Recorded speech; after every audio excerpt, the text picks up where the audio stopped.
Let me ask you something real quick.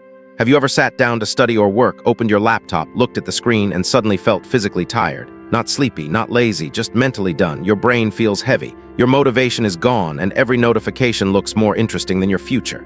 Yeah, that was me every night. I used to think I had a focus problem. I thought I was lazy. I thought I needed better discipline, better motivation, better something. But the truth, I didn't lack focus. I was asking my brain to do something it literally wasn't designed to do. And the night I realized that everything changed, not with a new app, not with a 6-hour routine, not with waking up at 5 a.m., just one rule, a 30-minute rule. And no, this isn't one of those trust me bro productivity hacks. This is something you can try tonight even if you're exhausted, burnt out, or already behind. But to understand why it works, I need to take you back. I remember this one night clearly. It was around 1:47 a.m. I had an exam in 2 days. I had promised myself I'd start early. Spoiler, I didn't. I opened my notes, stared at them for 10 minutes, then switched tabs, checked messages, watched one short video, then another, then another. Suddenly it was 2:30, and the worst part wasn't that I wasted time. It was the guilt, that quiet voice in your head saying, you had the whole day. Why can't you just focus? Other people are disciplined. What's wrong with you? That night, I almost gave up and went to sleep. But instead, I did something different. Not because I was motivated, but because I was tired of hating myself for not focusing. And this is where most productivity advice gets it wrong. Here's the lie we've all been told. If you can't focus, you need to push harder. So we try longer study sessions, more strict schedules, more rules. And when we fail, we blame ourselves. But what if focus isn't about trying harder? What if it's about asking less? Think about this. Your phone battery lasts longer when you don't open heavy apps, right? So why do we expect our brain, already drained from school, stress, social media, and life, to suddenly give us 3 hours of deep focus? That's not discipline. That's unrealistic. And that's where the 30-minute rule comes in. But before I explain it, I need you to hear this part carefully. Because this is the shift that makes everything click. Your brain doesn't resist work, it resists endless work. When you tell yourself, I need to study for hours, your brain hears, this is going to hurt for a long time. So it protects you by distracting you, by making you tired, by making literally anything else feel more attractive. That's not weakness, that's biology. And the biggest mistake I used to make was this: I waited to feel focused before starting. Bad idea. Because focus doesn't come before action, it comes after. But how do you start when you feel mentally dead? You lower the entry cost, that's it. And the lowest entry cost I've ever found was 30 minutes. Here's the rule, listen closely. You only have to focus for 30 minutes, no more, not at least 30, not 30, but maybe longer. Just 30. After that, you're allowed to stop. No guilt, no forcing. That's the rule. And I know what you're thinking. That's it. That sounds too easy. How is 30 minutes going to fix anything? I thought the same. But here's what actually happened. The first time I tried it, I didn't even believe in it. I said, fine, I'll do 30 minutes and then I'm done. I set a timer, put my phone on the bed, opened my notes. The first 5 minutes were terrible. My brain kept saying, check your phone. This is boring. You should stop. But then something strange happened around minute 10. My thoughts slowed down.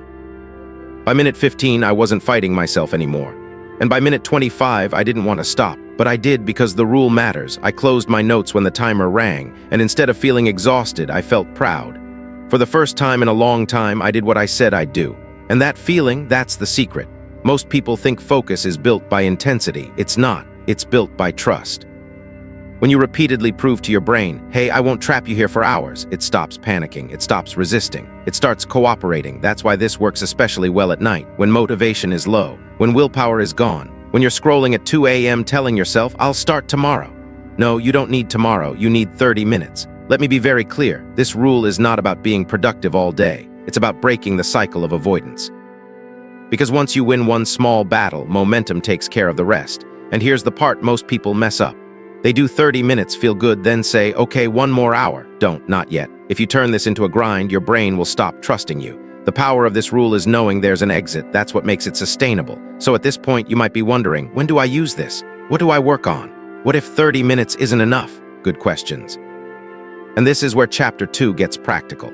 Because in the next part, I'll show you exactly when to use the 30-minute rule, how to choose the right task so it actually works, what to do when even 30 minutes feels hard, and how this single rule quietly upgrades your discipline without motivation. But for now, let me leave you with this. You don't need a new life. You don't need a perfect routine. You don't need to become a different person. You just need one honest promise to yourself. 30 minutes, then stop. Try it tonight, not tomorrow, not next week, tonight. So now you understand the rule, but here's the real question. How do you actually use this without falling back into the same old habits? Because motivation fades, life gets busy, and most good ideas die when they don't turn into systems. So Chapter 2 is about turning the 30-minute rule into something you default to even on your worst days, especially on your worst days. First, you need to know when this rule works best, and it's not during your peak energy hours or those rare days when you wake up feeling motivated and organized, because those days don't need hacks. This rule exists for late nights, low-energy afternoons, burnout days, and those moments when your brain is already trying to quit before you even start. So think of it as your emergency focus switch, not your main engine. The next mistake people make is sitting down and asking themselves what they should work on, because decision-making kills focus. So instead you need a default list prepared in advance. Nothing fancy, just 3 categories. 1 study task, 1 personal improvement task, and 1 life maintenance task. And when it's time for a 30-minute session, you don't think, you just pick one. Then comes how the session actually runs, because this determines whether your brain trusts the system or not. And it starts with setting a real timer, not keeping track in your head, because the timer is the contract that tells your brain there's an exit. After that, you remove only the obvious distractions, not everything, just your phone out of reach. 1 tab open, 1 task visible, because perfection kills momentum. Then you start ugly, and this part matters more than people realize, because you don't need to feel ready or clear or confident. You just begin with messy notes, slow reading, or imperfect work. Since the goal is not quality, the goal is staying for 30 minutes. Now here's something no one tells you. There will be days when even 30 minutes feels heavy, and on those days your brain will try to convince you this isn't working, that you're too tired, that you should do it tomorrow. And when that happens, you use the rule inside the rule, which is this. If you truly can't do 30, you do 10, and 10 minutes still counts, because consistency always beats intensity. Most of the time, once you start those 10 minutes, you'll keep going anyway. But even if you don't, you still win because you showed up. Over time, the biggest change you'll notice isn't productivity, it's self-trust. Because every time you complete a session, you stop seeing yourself as the person who never follows through and start seeing yourself as someone who always shows up, even a little. And that identity shift quietly changes everything. Another important rule is never stacking expectations, meaning you don't promise to do this perfectly every day. You promise to do it when resistance shows up, because this system works precisely because it respects your limits instead of fighting them. Some days after the timer ends, you'll feel locked in and want to continue, and when that happens, you're allowed to, but only after a short break to stand up, stretch, or drink water, so your brain doesn't associate work with pain. Now imagine this. You don't change your whole life, you don't wake up earlier, you don't grind harder, you just do 3 to 5 real 30-minute sessions per week. And that's already hours of deep focus every month and a completely different life over a year. I used to wait for motivation and think something was wrong with me, but the moment I stopped asking my brain for more than it could give, it stopped fighting me, and maybe that's the real lesson here, that you don't need to become extreme. You just need to become consistent in a way you can actually sustain. So tonight, when you feel tired or behind or tempted to scroll, don't promise a perfect future, promise 30 minutes. Set the timer, start ugly, stop on time, and do it again when you're ready. Because that's how focus is built, not by force but by trust.